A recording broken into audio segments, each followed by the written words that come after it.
Bonjour, il y a une asso pour ça reçoit Valérie Levaufre, présidente d'Habitat et Humanisme en Vendée.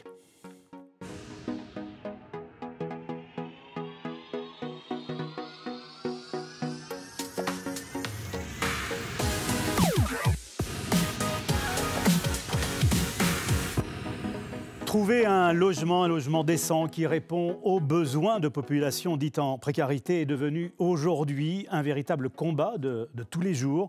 Car derrière cette recherche de logement, il y a des mots qui résonnent, comme lutter contre l'exclusion, l'isolement pour favoriser l'insertion, le lien social. Des associations sont engagées depuis de nombreuses années sur ces sujets avec beaucoup d'envie, beaucoup de détermination. Habitat et Humanisme est une de ces associations. Il y a une asso pour ça reçoit Valérie Levaufre, présidente de la structure vendéenne. Bonjour. Bonjour. Merci d'avoir accepté l'invitation de Il y a une asso pour ça. Quand je dis que se loger aujourd'hui est une grande cause nationale, vous confirmez ? Alors, je ne peux que le confirmer, d'autant que le fondateur d'Habitat et Humanisme Fédération, ce grand mouvement, a été fondé il y a 40 ans et que les motivations étaient déjà celles-ci, lutter contre une précarité, donner du logement à tous et redonner de la dignité par le logement. Alors la question peut paraître simple.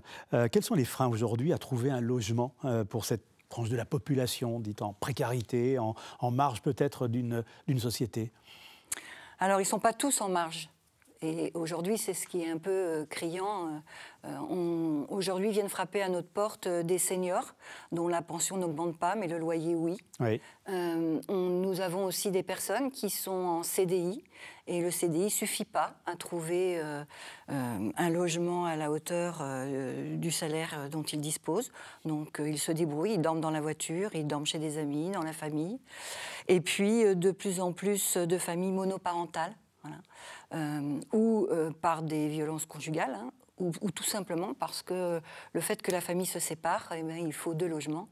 Et ça, vous le constatez, y compris justement sur l'antenne vendéenne de l'association que vous représentez ? Alors, on le constate non seulement à La Roche-sur-Yon, là où est le siège de notre association, mais notre association est dispersée sur l'ensemble du territoire. Pas tout à fait l'ensemble du territoire, mais on y viendra un jour certainement, aux herbiers, là où effectivement eh bien, on a des grandes entreprises, un nombre de salariés et effectivement pour certains, la rupture de vie, la rupture de projet de vie atteint tout le monde et se loger est aussi très en tension. On le sait pour tous les salariés, mais peut-être plus particulièrement aussi pour des salariés qui sont des jeunes apprentis, des familles qui se séparent. Voilà. Nous sommes à Chaland, nous sommes à Saint-Gilles, berceau de notre association, puisque nous avons fêté nos 20 ans, et à Fontenay-le-Comte, en plus de La Roche-sur-Yon. Donc dans tous ces endroits du territoire, on peut constater les mêmes phénomènes. Alors votre rôle, c'est quoi ? C'est pas un rôle d'agence immobilière à aider à trouver un logement ? C'est quoi exactement le rôle de l'association Habitat et Humanisme ? Le rôle d'Habitat et Humanisme, c'est effectivement, alors c'est pas trouver du logement, mais quand même, puisque sur les 230 logements pour le parc vendéen, par exemple, d'Habitat Humanisme, ce sont 170 logements que des propriétaires privés, comme vous et moi, mettent à disposition notre agence immobilière à vocation sociale pour un prix inférieur à 20% de celui du marché. Donc, effectivement, on est toujours en prospection, malgré tout. Voilà. Avec des critères d'attribution ? Avec des critères d'attribution. Il faut que le logement soit décent, mais on a encore beaucoup de personnes, quand même, qui sont dans cette solidarité. Voilà. Nous sommes à l'écoute effectivement de personnes qui viennent vers nous maintenant, de candidats au logement.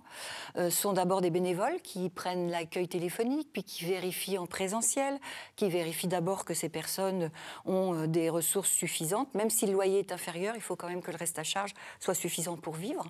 Voilà. Qu'ils sont aussi inscrits sur la liste des bailleurs sociaux, qui eux-mêmes peinent à pouvoir offrir du logement une fois que les situations soient stabilisées. Il y a des demandeurs qui restent sur le côté. Et malheureusement, on a énormément de demandeurs qui restent sur le côté, oui.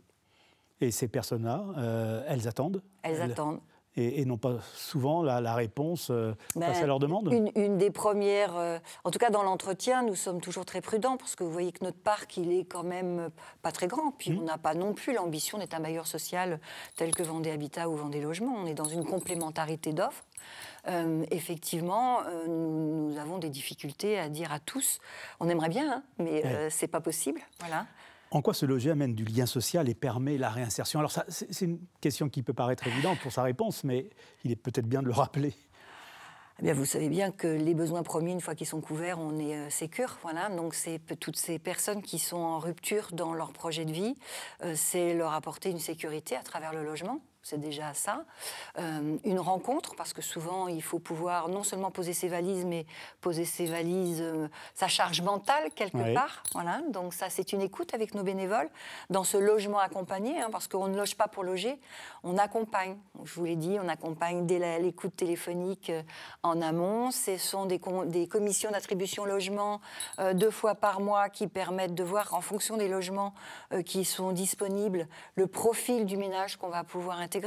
Parce que le but, c'est une réussite pour tous, c'est-à-dire que cette personne soit sécure, puisse se réinsérer, vous l'avez dit, dans un quartier, dans un lieu, mais aussi que les voisins puissent leur ouvrir leurs portes, qu'il y ait du vrai lien social. Voilà. Et nos bénévoles continuent au fur et à mesure à retrouver la famille, à venir la rencontrer.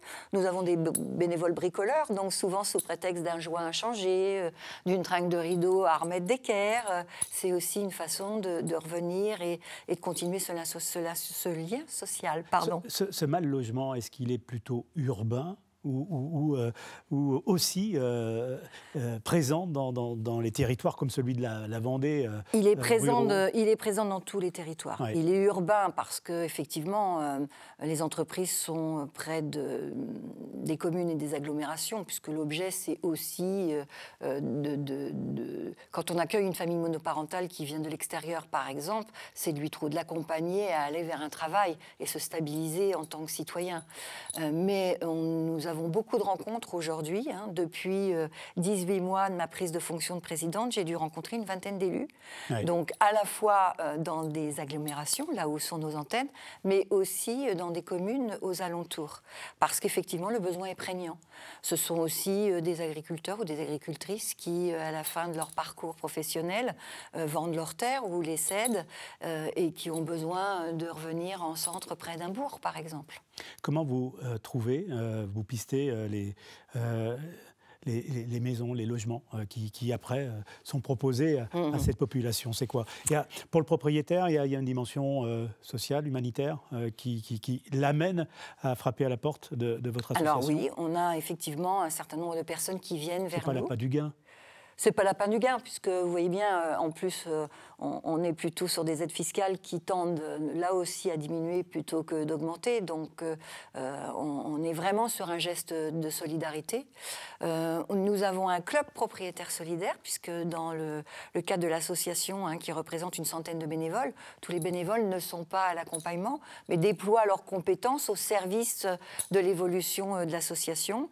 Et nous avons des bénévoles du côté de l'habitat qui vont prospecter le bouche à oreille. Oui. Toutes ces rencontres avec les maires, les élus que nous avons pu faire, c'est aussi ouvrir le réseau.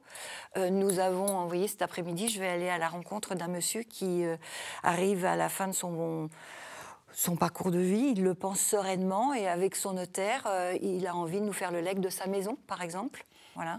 Et les personnes que vous hébergez, d'une certaine manière, il y a un contrat de temps dans l'hébergement? Alors, c'est aeternam, aeternam? Alors, il y a 2 types de contrats. Il y a effectivement le bail 89, comme tout un chacun. Et puis, pour quelques candidats, nous allons être sur de l'occupation effectivement temporaire, pouvant aller jusqu'à 3 ans. Et là, c'est Habitat Humanisme qui est locataire et qui sous-loue. Ce qui garantit à un propriétaire l'absence de paiement de loyer, puisque si nous, on n'est pas payé, l'association va quand même continuer à payer. Oui. C'est l'objet de l'association de se débrouiller avec les impayés de loyer. Voilà. Et puis, l'accompagnement avec des travailleuses sociales, puisque j'ai dit qu'il y avait plus d'une centaine de bénévoles, mais c'est aussi 12 salariés à Habitat Humanisme Vendée, dont des travailleuses sociales, qui viennent en complémentarité avec les bénévoles dans l'accompagnement de ces personnes. Voilà. Comment on devient bénévole? Vous avez une belle histoire à raconter lorsque vous êtes arrivé, lorsque vous avez... Comment on devient bénévole Alors, je vais juste partir de l'origine de l'association vendéenne. Je vais vous en citer 2 ou 3 si on a un peu de temps. 3 minutes. 3 minutes. Alors, c'est une personne qui travaille dans la promotion immobilière, qui tout d'un coup achète un terrain, fait une quinzaine de logements, et puis se dit que finalement, elle ne peut pas être à la fois propriétaire, gestionnaire, accompagnatrice, donc fait appel aux compétences d'Habitat Humanisme et fonde l'association. Voilà, on peut rentrer par cette porte-là, la fibre sociale pour certains. Pour ma part, c'est la guerre en Ukraine. Voilà, les enfants sont partis, la maison est grande et on se dit qu'on peut s'inscrire sur les sites de la préfecture pour accueillir une famille à domicile. Et Habitat Humanisme est venu vers moi, voilà. Et en nous quittant, la directrice m'a immédiatement donné la date de l'Assemblée générale. Je suis donc rentrée comme bénévole et assez rapidement, je suis devenue la présidente qui est devant vous. Et on s'en grandit de ces histoires-là, de cet engagement? Oui, on s'en grandit parce que autour du conseil d'administration, par exemple, mais pour faire le focus que sur un ensemble de 15 personnes, il y a de très beaux parcours professionnels, des personnes qui ont des égos, et c'est très bien, mais tout d'un coup, tout s'efface au profit, avec altruisme, au profit de la cause qui est servie. Et ça, c'est ce que je trouve très agréable dans le cadre de ma présidence. Quel est le rêve de la présidente ? Alors, le rêve de la présidente, c'est de poursuivre effectivement l'action. On a aussi, aujourd'hui, on s'engage sur des projets un peu plus collectifs. À La Roche-sur-Yon, fin 2028, devrait voir la part sociale du lycée Saint-Jean qui a été vendue à un promoteur, portée par Habitat Humanisme pour une maison intergénérationnelle de 19 logements vers des seniors, 13 vers des juniors, dont on mixera aussi les origines, et 3 familles monoparentales. C'est ça l'avenir. On travaille vers ça sur différents projets. Voilà. Et vous êtes toujours aussi à la recherche de logements sur l'ensemble du territoire de la Vendée? Vous avez tout à fait raison, je vous l'ai dit tout à l'heure, c'est un club de propriétaires solidaires, on est toujours dans la prospection, il y a une salariée dédiée 1 jour par semaine seulement, mais c'est déjà ça. Et demain, par exemple, nous serons au Salon de l'Habitat à La Roche-sur-Yon pour rencontrer effectivement les gens qui ont une fibre immobilière. Et je suppose que vous avez toutes ces informations aussi sur le site internet de votre association. Merci d'avoir accepté cette invitation. Je rappelle que ce programme, il est coproduit par TV Vendée, par la Maison départementale des associations de la Vendée et par le Crédit Mutuel Océan. Bonne journée.